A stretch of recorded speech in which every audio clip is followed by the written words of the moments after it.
I got this idea for a couple of episodes called How to Drink Like a Pirate.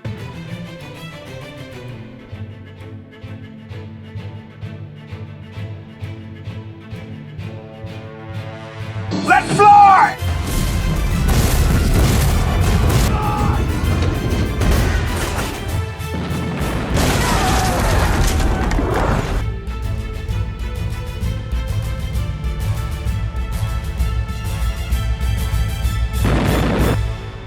You've got the word of Long John Silver. Shipmates. And we're going to start with a drink that they call the prototype for the Mojito, El Draque. Or maybe you do pronounce that El Drake, which means the dragon, which was the Spanish nickname for their own personal terror of the seas in the 1500s, Sir Francis Drake, which makes sense because supposedly this drink was invented by Sir Francis Drake in around 1586, somewhere in the vicinity of Havana, to aid himself and his crew with a bout of cholera, yada yada. The history is very murky. We're going to get into the history after we make the drink. What we do know is that it should involve some aguardiente, which is firewater. It's like prototype rum. I've looked into this a little bit. What is the modern equivalent of aguardiente? I think there are products on the market called aguardiente. In fact, I thought I had a bottle of some, but I can't find it because my system is a mess over there. That said, best I can figure, we're looking for some kind of a pot distilled, unaged, fresh cane juice spirit, which is Cachaça. I think that Cachaça is probably about as close to aguardiente as we can get. And to that end, I bought a couple bottles of Cachaça to set. We'll give them a little taste, figure out which one feels the most rustic, roughest, and that'll be the one to go with, which I guess will not be much of an endorsement for the winning bottle, but such is what it is. So we need aguardiente, we need some lime juice, some mint, and some sugar, and some water. Certainly not seltzer. They wouldn't have had that because this is not a mojito. The sugar is another question of what is historically appropriate sugar, and in fact, David Wondrich talks about exactly that in Imbibe, which I have back there, and it's actually, I think, his discussion of that a source of much confusion about what simple syrup even consists of, because he describes a recipe,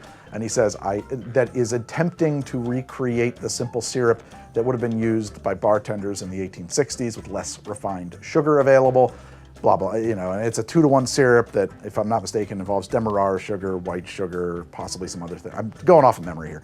And he says, I call that rich, simple syrup. Somehow or another, people read that, I think this is what happened. And they saw the 2-to-1 ratio, and they said, aha, that's rich, simple syrup. Or that 2-to-1 with demerara is rich, simple syrup. But in fact, he is referring to his specific recipe. If you look at the old bartending manuals, including the Jerry Thomas Guide, the 1861 that Imbibe is built around, you will find that simple syrup is generally described as being 2-to-1 because it is more shelf stable and there's absolutely no reason for it to be 1-to-1. Which is why on my show, I always use a 2-to-1 simple syrup. It lasts longer, it adds less dilution to your drink. You can always, of course, use less if you want your drinks less sweet, but I am pretty sure that all the old recipes are built around 2-to-1. If we're trying to make this drink as authentically as I can, and I am, what sugar should we use? So when you talk about what sugar is least refined, refining sugar essentially involves taking fresh cane juice and cooking it to reduce the juice, like the water out of it, to consolidate the sugar, and then letting that crystallize. In that process, the other impurities in there, which we call molasses, also consolidate, and you want to remove those. There are various methods of removing them. By and large, from what I have read, the means of removing them back in the day, sugar used to come in a cone shape or a loaf shape, often very big. Those would have had a hole at the bottom. You pour your very thick, almost crystallizing sugar in there, and that works like a funnel or a separatory funnel to let the molasses run out of it. Sometimes they would help that with a little bit more water, rinse it. Sometimes you would do that and then you would cook it again to crystallize it, to purify it further, heat it back up, get the molasses to run a second time. You would do that repeatedly. There was also there's multiple steps there, but that's the gist of it. And actually, it's funny, looking into that, I was like, wow, it's pretty easy to make your own sugar. Maybe I should do that on the show to recreate historic sugar. Maybe me and Max Miller should do it with Tasting History, I don't know. So let me know if that sounds like an exciting episode to you. Old-timey sugar might be interesting. We can compare it to some modern sugars and see what's the most appropriate for your antique cocktails, your antediluvian cocktails. So that said, what thinking about how to make the most rustic sugar I could with what's available to me, I got some turbinado sugar and some brown sugar. I tasted all of this. This is turbinado crystals here. This is your turbinado. This is just some dark brown sugar. Because again, as I said, removing molasses is the process. That is what refining sugar is, by and large, removing the molasses. Brown sugars, turbinado sugars, demerara sugars simply have more molasses in them. And then there's the question of, well, how much molasses should our 1500s sugar really have in it? Or should it have just been cane juice? That's a possibility too. So I also got some blackstrap molasses, and I just added that to some turbinado and mixed it in until it was like this. I mixed this in water. It is sufficiently different that I think this is what we're going to use for rustic sugar. It's not so wildly different that it's not an effective sweetener or something like that, but it does have a little bit more iron present in its flavor profile in a way that is not entirely unpleasing. There's not very much by measurement, and I kind of eyeballed it, so there's like a capful, maybe a bit more than a capful of blackstrap molasses added to this. Why blackstrap? Well, from looking into this, as far as I can tell, your first refinement on the sugar, you get your light molasses, and you get your darker or rich molasses. Your final refinement is where you get the blackstrap from. And so I'm thinking, well, if you just skip that step, there's going to be more of that blackstrap molasses stuff in your sugar. Like I said, I mixed this into some water, thought it was pleasing and different, rustic, and it felt like this would be the right stuff to use overall. So we're gonna go with that. We got our aguardiente almost figured out here. We got our sugar. Other than that, we just need some mint and some lime. We gotta do our cachaça tasting to find our roughest cachaça. I went to my liquor store and I grabbed the ones I got. I got Pitu, which I am to believe is probably the roughest cachaça. I've got my Le Blanc, which I've actually never tried. And I had another one too. Well, yes, I have Novafogo. I normally have Silver Novafogo in stock. This is not so easily accessible around here. This is the aged Novafogo, and it is quite lovely. And if I'm not mistaken, it's for 1 year. A couple of things. Typically, we're talking about aguardiente. It's not going to be aged. That said, a year isn't that long. You know, you might have a cask of this sitting around for a minute, and maybe it would get a year old before you had a chance to drink it. We're going to start here pouring our Le Blanc. Glug, glug, glug, glug, glug. Just a little bit. We're gonna have our Pitu in the middle. I'm not doing this blind or anything. We'll probably start with our smoothest, which I assume is going to be Novafogo.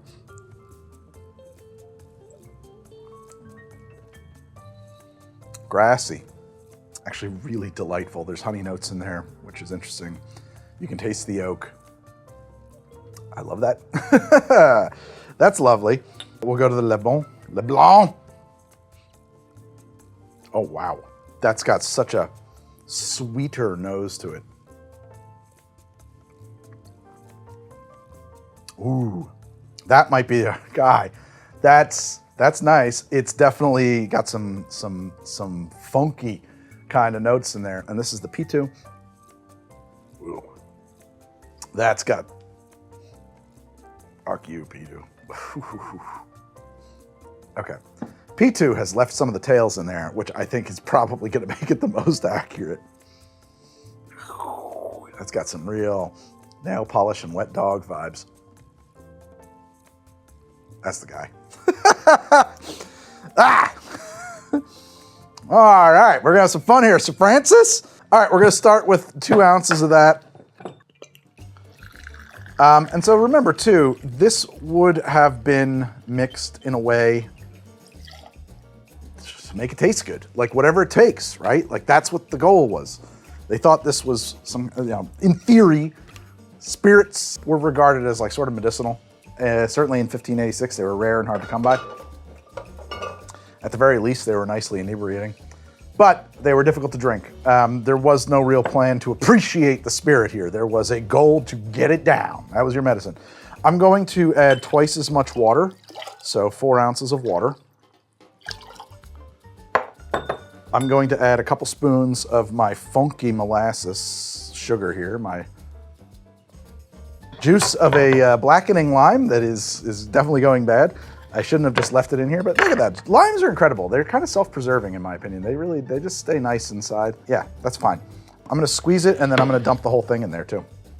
I'm gonna bet too that limes were in semi-short supply, and I think that half a lime might be as much as any sailor would have had access to in this particular condition. And now some mint. If you've ever grown mint, you would have known that mint would have been in not short supply. They probably would have picked the leaves off. You know, I doubt that. I bet they could be bothered to do that.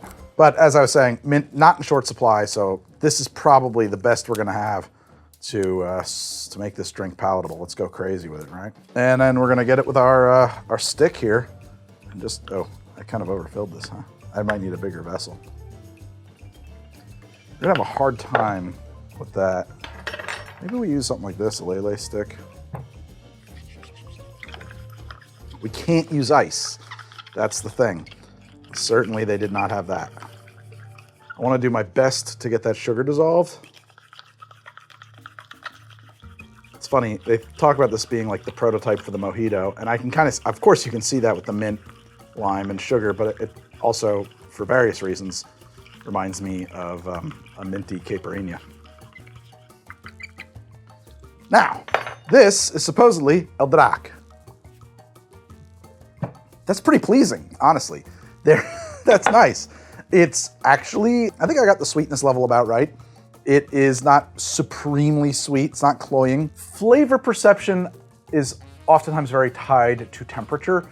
So the fact that this is warmer than the typical cocktail is going to affect your perception of its sweetness, of its mintiness, of all of those things. And it does come across as really pleasantly minty, balanced with sweetness.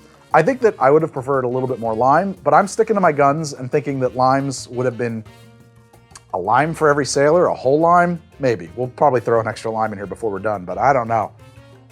It's got a lot of gas. It's got some real funk in there, but it's still pretty pleasing if you like a funkier spirit. It's got some, I don't know, I mean, it's definitely not Baijiu. It's not like full-on wet dog, but there's a bit more tails than you would normally anticipate here. There are molasses notes coming directly from the molasses that we added into this in an attempt to recreate classic, not classic, but like antiquated sugar. I think that was a good choice. The kind of metallic sort of iron of the blackstrap molasses sort of balances with the sweetness here. The overall effect is one of like a very funky rum.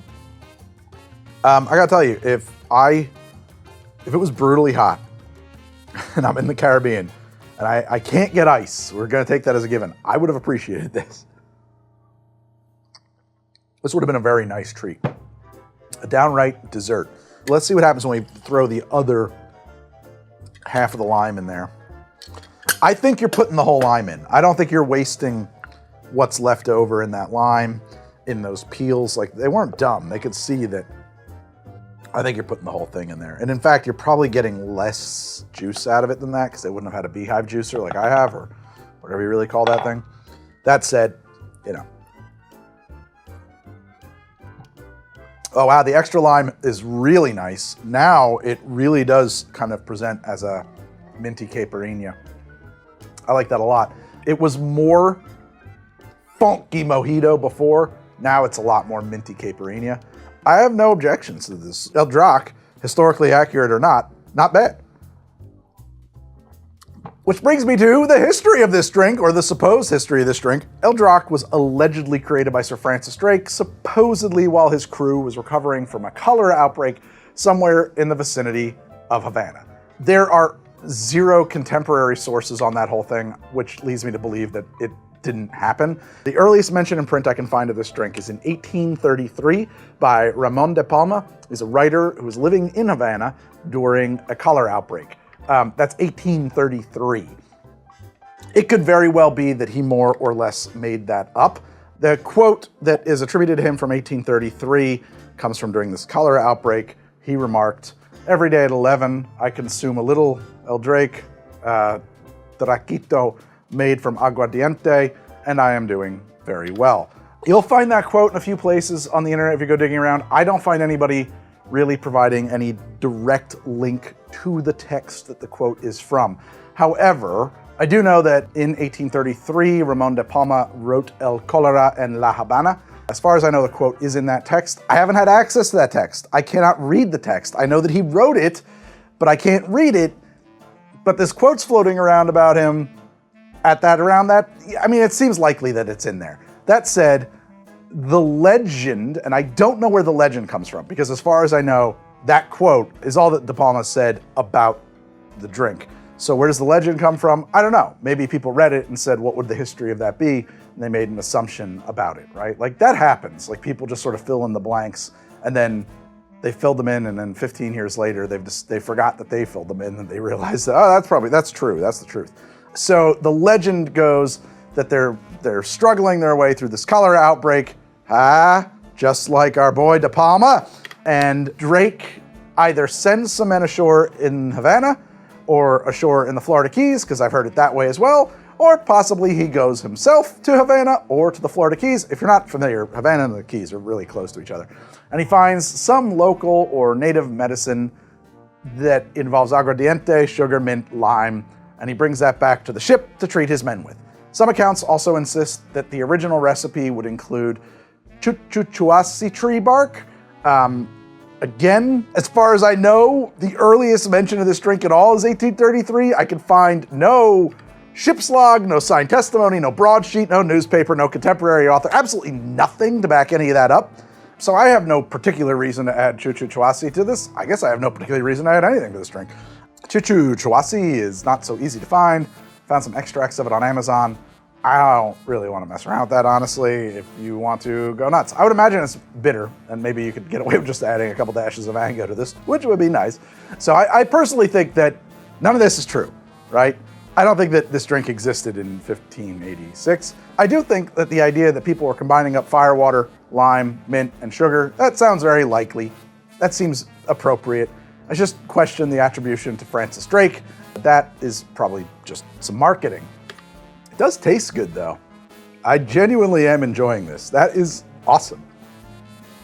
Ooh, and that funky notes sneaks up on you sometimes in a pleasing way. So this is part one of how to drink like a pirate. In part two, we'll be doing Bumbu. That's coming up next on HGD.